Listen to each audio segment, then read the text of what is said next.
A man by the name of Notch had an idea. A cave game, a sandbox seemingly endless, an adventure that had everyone saying, just one more block. This man, that game, those blocks have brought all of you here to celebrate what has become Minecraft. It began as a simple idea. Sorry, but you should use the old logo because it's a bit more evolvey, I guess. Right, fine. The game had a randomly generated world filled with grass, dirt, and an awful lot of stone. You could destroy blocks and place blocks. The spark was there, but it needed more. Yeah, like squids. Stop it. Shortly after, more things appeared, like trees, water, clouds. Lava. Yes, lava. The world looked a little more natural. This was the creative mode in single player, but something was missing. TNT. No other people. Tests began with a multiplayer version. People could now play together. New items and blocks were also added. The game was beginning to take shape. Wow, really skimming over the details there. Do you want me to go over all the patch notes? No.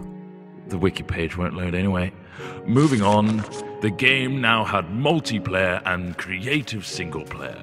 But there was another element that Notch wanted. Survival. Work began on making the game more challenging. Zombies and skeletons were put in, but they could not attack.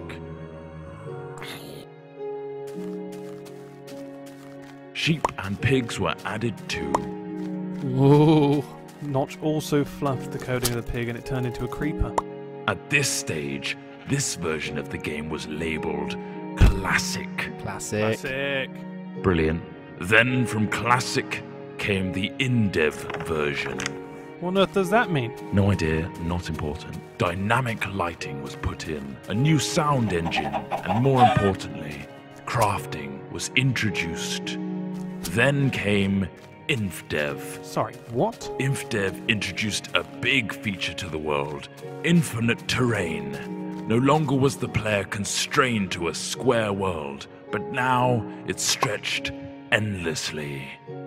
Ore was randomly placed in the world to discover, and other tweaks and introductions were made, like 3D clouds, minecarts and tracks, and also dungeons. Then, the first major version of the game was released. Not like released, but just available? Yeah, pretty much. Fridays became Secret Fridays, where random things were added. The first being redstone, which allowed complex circuitry to be created. What, like that thing? No, that's ridiculous. Snow worlds were added, so were boats and cows, along with a whole host of new items. Oh, and slimes. Oh, those bloody hopping things. Then, in Alpha, the survival mode was brought to multiplayer for the first time. This allowed for players to battle monsters and survive the night together. Or just go around gathering creepers and then have them explode on your mate's house? The next big patch came on Halloween of 2010 and introduced the Nether. This threatening place was full of zombie pigmen and the eerie cries of the ghast.